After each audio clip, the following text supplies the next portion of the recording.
Entre 2015 e 2022 foram registrados 493 casos de proteção a crianças e adolescentes ameaçados de morte.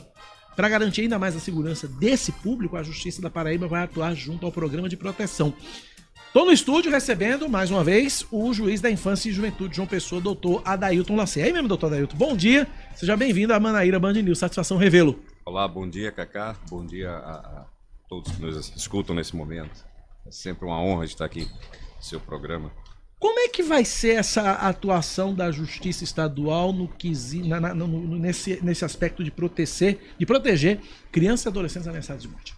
Bom, o Judiciário, juntamente com o Ministério Público, Defensoria Pública e Conselho Tutelar, são as chamadas portas de entradas para a inserção de crianças e adolescentes ameaçados de morte neste programa, que é um programa do governo federal.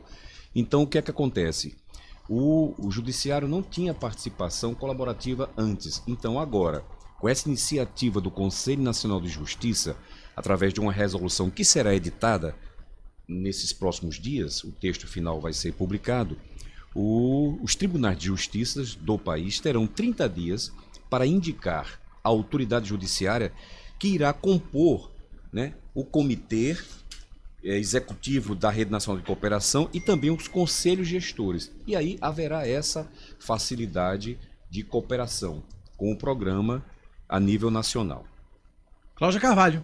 Essas ameaças que acontecem a crianças e adolescentes, doutor Adailton, se dão normalmente por que motivos?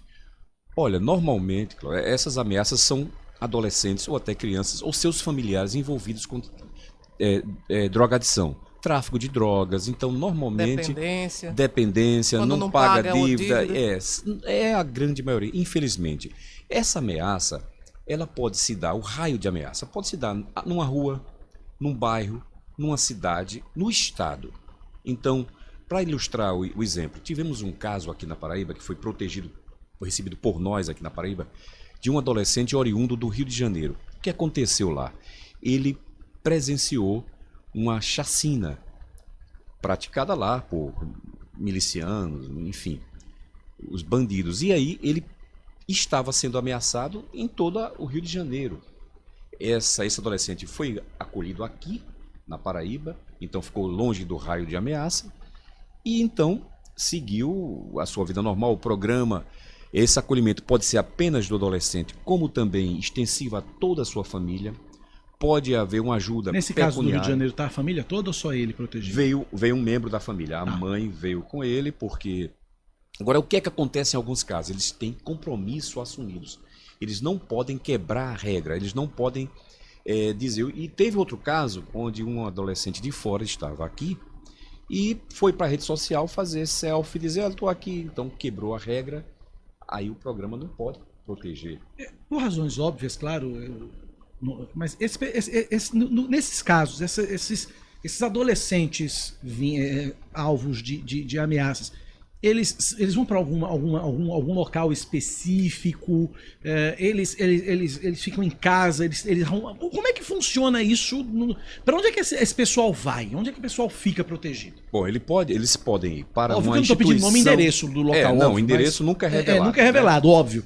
Eles podem ir para instituições de acolhimento, para famílias acolhedoras e pode ir para uma casa alugada pelo programa. Ok, então tem essas três opções. Tem 3 opções. Cláudia Carvalho. O senhor falou aí sobre tem uma lista de exigências que tem que ser cumpridas pelas pessoas para ficarem nesse serviço de proteção. Exatamente. Além dessa... É óbvio, né? Postar em rede social, obviamente, pelo amor de Deus, que não pode, né? Se você está tentando se resguardar de uma eventual violência, não tem como você ficar usando rede social e dando pistas, até informando onde é que você está. E põe em risco outras pessoas que estão, né? Claro. Então, além dessas, quais são as outras medidas que devem ser cumpridas? Olha, seguir todas as orientações dos profissionais do PPCAM, né, com o objetivo de não se envolver em novas situações de risco, não retornar ao local da ameaça, porque acontece muito isso, a pessoa vai, mas está tão viciado que ele retorna ao local de ameaça e ali pode haver uma letalidade ou pode ser descoberto, né? Não sair do local da proteção sem autorização, não se comunicar com familiares e conhecidos fora da localidade, de proteção sem autorização e ou mediação da equipe do PPCAM, comprometer-se com o processo de reinserção social, não se colocar em situação de risco, não praticar ato infracional se for adolescente ou tiver mais de 18 anos, não voltar a praticar crimes, manter sigilo sobre o programa, evitar a exposição, né, na mídia, que é o que a gente já comentou, zelar pelos bens disponíveis de uso, que quando você aluga uma casa, tem geladeira, tem fogão, para Claro. evitar, conservar tudo isso, prestar as contas do recurso recebido, porque há um valor pecuniário que é pago à família para isso, então eles têm que dizer com que gastou esse dinheiro, né? E, enfim, comprometer-se pela total independência do programa, que caso contrário, quebra a regra de confiança e o programa não pode ser efetivado. Quais são os índices de resolução do programa? Existe um percentual de quantas crianças, adolescentes, elas conseguiram deixar nesse mundo de violência, de tráfico ou de consumo de drogas? Olha, o programa ele tem um índice de sucesso de quase 100%, porque todos aqueles que não quebraram a regra do programa, eles foram tocaram suas vidas em outras localidades, foram bem acolhidos. Aqui no estado da Paraíba, João Pessoa foi o município que mais acolheu com o resultado 0 de letalidade, né? E agora, com essa nova resolução do CNJ, nós vamos ter como estender isso para os demais municípios, né? E, havendo essa colaboração, não haverá mais resistência por parte de outras autoridades, que às vezes até entendiam que uma criança ou um adolescente ameaçado de morte poderia comprometer a vida de outros que estavam naquela instituição acolhido, coisa que, havendo o cumprimento dessas regras, isso não acontece. Nós estamos falando de crianças de que idade, assim, pela sua experiência, para a gente ter uma ideia do perfil desse público, a partir de quantos anos já se tem notícia, já chegou ao seu conhecimento casos de crianças, adolescentes ameaçados de morte? Muito. Vamos conceituar logo o que o ECA diz sobre criança é de 0 a 11 anos e 11 meses, a partir de 12 adolescentes. Então, tem crianças sim de 10 anos, crianças de 11 anos, até de 9. Por quê? Porque, como eu disse, não é somente porque a criança praticou, é porque às vezes o pai está envolvido e, como forma de se vingar, querem matar o filho. Às vezes só tem aquele filho e eles, olha, não vou matar o pai porque já fugiu, mas vou matar a criança que está na casa da tia, está na casa da avó. Qual o mais jovem? O mais jovem tem quantos anos? Nesses casos, aqui o que eu posso falar pela Paraíba, aqui o mais jovem que nós tivemos foi em torno de 10 anos de idade. 10 anos de idade. Agora, no caso, muito ele se enquadra, criança, esse né? 10 anos se enquadra em que situação? É um crime que ele cometeu? É o pai que queria... Não, esse no caso de 10 anos foi porque estava servindo de aviãozinho já, né, dentro do tráfico. Já estava inserido na estava criminalidade. inserido, Infelizmente, essa é a realidade que acontece, inclusive fora do estado, né? Porque a gente não só protege crianças daqui da Paraíba, como eu lhe disse, a gente vem de outros estados para cá. do Rio de Janeiro. E os agora daqui também vão para fora. Vão para lá, vão para fora também. Doutor Adailton, esses casos todos, eles relatam uma problemática bem complexa, né? Porque não é apenas o tráfico de drogas, mas é a falta de perspectiva da família, é a desestrutura familiar. Né? Muitas vezes os pais, o senhor até falou sobre isso já, os pais estão envolvidos com a criminalidade e os filhos acabam sendo penalizados por isso. Mas é muito difícil reverter a situação justamente por causa desse emaranhado, né? Mesmo que se tire a criança do ambiente violento, mas aí o convívio com a família, que tem as suas relações com a criminalidade, continua. Continua se eles voltarem para o mesmo local. O que é que acontece? O programa tem condições de reinserir essa família, de capacitá-la para uma mão de obra mais efetiva em outro local. A rede pública de saúde, a rede pública de educação, todos eles irmanados encontram uma solução para que essa família deixe definitivamente aquele local onde lhe faltavam todas as perspectivas de uma vida digna, por isso foram levados ao mundo do crime, né, a se envolver com drogadição, e aí tentar sim, seguir uma vida normal. É a forma que o poder público tem de buscar, pelo menos, salvar essas pessoas, né? E que o índice ainda é muito alto. A desigualdade social é gritante no nosso país, né? A gente sabe disso. Por onde a gente anda, a gente está vendo. Aqui ao lado do nosso estúdio, a gente vê o que acontece, né? De famílias aí que eram para estar em moradias dignas E a gente tem visto muito pelas ruas também crianças em situação de vulnerabilidade. Há poucos dias nós falamos aqui sobre uma influenciadora digital, amiga nossa, que acho que foi na Orla, né, Cacá? Que ela encontrou uma criança que estava chorando, dizendo que estava com fome. Lidiane Moraes, não sei. Ela acionou o conselho tutelar e disse que nenhuma solução foi dada. Num caso como esse, o que é que se pode fazer? Olha, nós temos aqui em João Pessoa um serviço de abordagem social chamado RUARTE, que é o serviço que tem capacidade de recolher essas crianças numa situação como essa. Recolhe essa criança, procura levar para sua casa, se não tiver família no momento encontrado, encaminha-se para uma instituição de acolhimento e aí a autoridade judiciária vai fazer a busca ativa de membros da família extensa e procurar saber o que está acontecendo. Agora, esse atendimento, desculpe, doutor Adailton, mas é uma coisa... Porque é o seguinte, isso é voluntário, quer dizer, no sentido seguinte, a criança, o RUAT chega lá na criança, a criança ela vai se quiser ou não? Encontra-se muita resistência, às vezes, por parte de crianças e até de adultos que estão com as crianças, né? É o que a gente chama muito de problema circular urbano. O RUARTE chega, o serviço de abordagem chega, leva a criança para casa, ela chega em casa ou não encontra os pais, ou quando os pais estão em situação de embriaguez, drogadição, brigando, não tem nada para comer, a RUARTE deixa essa criança na sua casa, quando dá as costas ela volta para o sinal do trânsito. Isso. E isso é um problema que a gente tem verificado no país todo. Mas aí, por exemplo, você tem uma criança dessa, pega uma criança dessa, não, vamos ali para uma instituição de acolhimento, né? Tem essa possibilidade. Sim. A criança, ela vai, ela tem a opção de não querer ir? Como é que, ou ela é conduzida realmente? Não, vou usar um termo até que não é adequado, mas é só para... coercitivamente conduzida? Veja só, a criança, ela se encontrando em situação de vulnerabilidade constatada pelo Conselho Tutelar, pelos integrantes do RUARTE, ela tem que sim, ela está sendo protegida, ela não está sendo coagida. Se ela está em situação de rua, ali, sem se alimentar, exposta a frio, a calor, descalça, sem roupa, sem frequentar a escola, essa criança vai ser protegida dentro de uma instituição, onde ela vai sim receber tratamento o questionamento psicológico. É o seguinte, se a criança não quiser, eu sou um morador de rua, sou uma criança de rua, exemplo, eu sou uma criança de rua, sou um menino de rua, tô lá na rua, tal, o pessoal chega, vamos ali, tem um negócio pra você lá. Não, eu não quero ir, eu prefiro ficar aqui.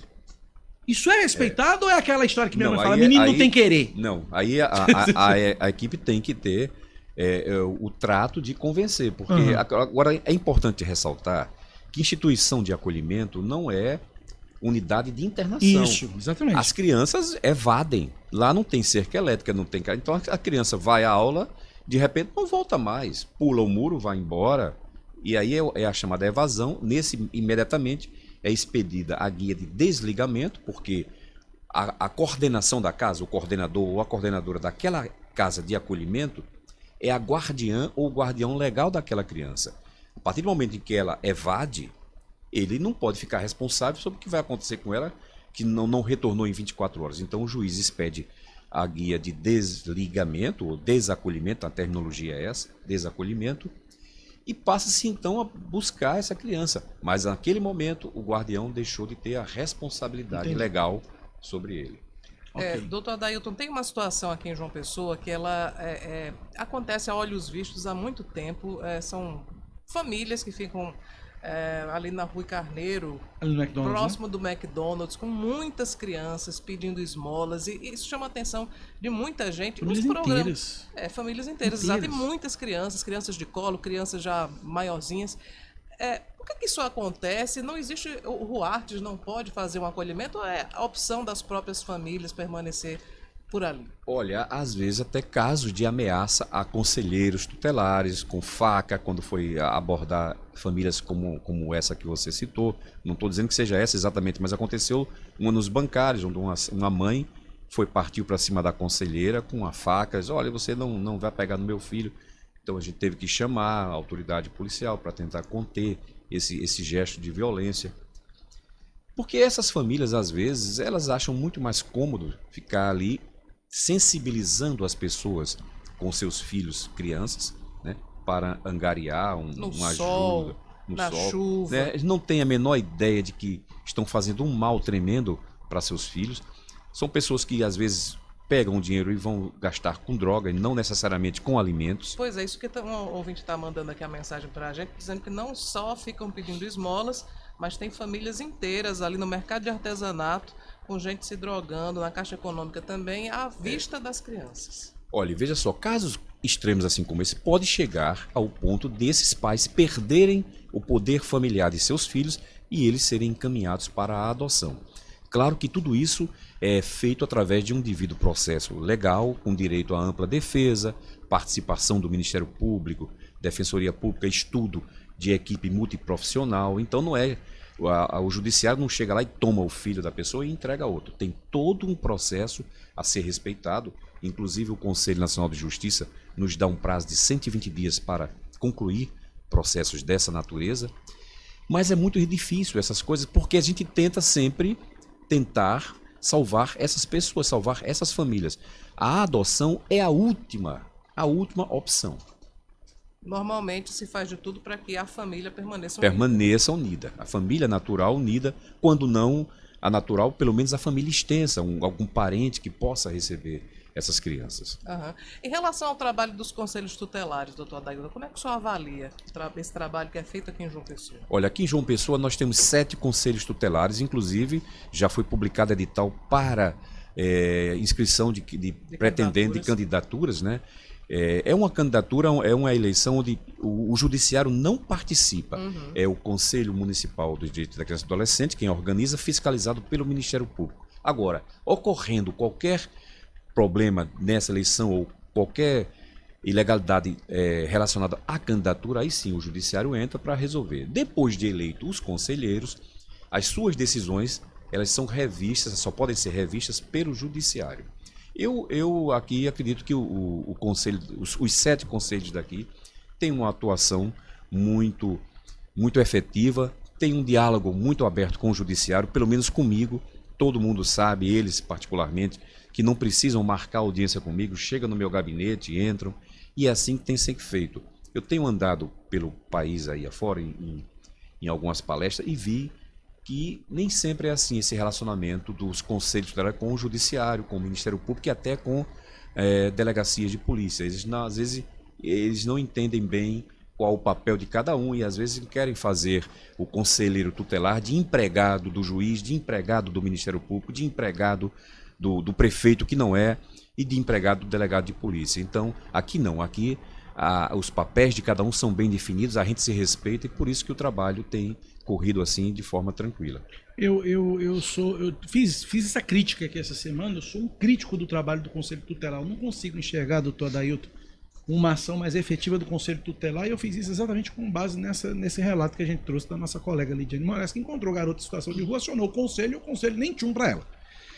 O que eu percebo muito, eu já disse isso aqui de quantas vezes forem necessárias, o que eu percebo é que tem muito conselheiro tutelar, não todos, sim, porque toda generalização é burra. Claro, nós temos 35 aqui. São 35, mas boa parte desses conselheiros tutelares que aí estão, na verdade, usam o cargo como trampolim político. Eu disse aqui, pode esperar que boa parte desses 35 conselheiros tutelares ano que vem vão estar pedindo voto para vereador na capital. Eu sou um crítico ferrenho da atuação do Conselho Tutelar. Eu acho que o Conselho Tutelar, na minha opinião, se eu estiver errado, me corrija, mas a minha visão é que é uma atuação aquém do que é esperado. É porque é o seguinte, um dos requisitos para ser conselheiro tutelar é que você tenha algum tipo de trabalho dedicado anteriormente para criança e adolescente, entendeu? Então, pode ocorrer isso, de conselheiro tutelar almejar ser amanhã um vereador, um deputado. Então, já ocorreu em eleições passadas, teve candidato que perdeu a sua inscrição exatamente por ter se constatado esse abuso do poder econômico, vamos assim dizer. Certo. Né? Coisas desse tipo. Eu espero que quem se candidate agora não tenha essa pretensão, né? Agora, normalmente as campanhas dos conselheiros tutelares, elas chamam a atenção porque se parecem realmente com as campanhas para vereador. Se usa material de divulgação, carro de som, enfim, tem nas redes sociais também a divulgação. É uma coisa, muitas vezes, que parece, de fato, uma campanha política normal. Porque exatamente isso. É uma eleição, o eleitor não é obrigado a votar. Sim. Né? Então, eles fazem justamente isso para que a população se conscientize e eleja de forma consciente, né, aquele candidato da sua região, no caso aqui são 7 regiões, né, do seu bairro, aquele candidato que realmente se dedique à causa da criança e do adolescente. Né? Não tinha como ser diferente, porque agora, como você bem disse, as redes sociais elas são hoje usadas para todo tipo de divulgação. Né? Aí também se faz campanha política, mas a gente orienta no sentido de que não vincule a sua candidatura a nenhuma bandeira política partidária. Eu sempre falo com os conselheiros, quando eu me reúno com conselheiro tutelar, olha, se você tem simpatia por determinado partido, não vista a camisa do partido e vá pedir voto. Porque há uma confusão aí na cabeça do eleitor. De repente você, olha, você é de partido A, e vai à minha casa, eu sou de partido B, não vou votar no conselheiro, embora o conselheiro às vezes talvez desempenhe um papel excelente, mas por estar ali trajando camisa de partido político, pode confundir um pouco a atuação dele enquanto conselheiro tutelar. Fica o apelo para os próximos conselheiros tutelares não entrarem nessa onda, porque conselho tutelar é uma coisa política, é outra completamente diferente. Pois é. Para a gente finalizar, Cláudia. Eu queria saber, de maneira objetiva, o que é que vai mudar com a implementação dessa resolução que foi aprovada pelo CNJ nessa rotina de proteção à criança e adolescente? Bom, o que vai mudar é que agora nós vamos ter uma autoridade judiciária integrando esses comitês e o conselho gestor participando, dando opinião, coisa que não tinha antes. Por quê? Porque o juiz vai ser um ente colaborativo também deste programa, que é um programa criado pelo governo federal, né, com atuação, evidentemente, em todo o país, colaboração, convênios com os estados e outros organização não governamental. E agora sim, o juiz, através de os tribunais, vão indicar uma autoridade judiciária para compor. E aí esse diálogo vai ser mais interagido, o judiciário vai ter como participar ativamente desse processo. Doutor Adailton Lacer, juiz da Infância e da Juventude de João Pessoa. Muito obrigado, doutor Adailton, pela presença, pela visita, pela entrevista.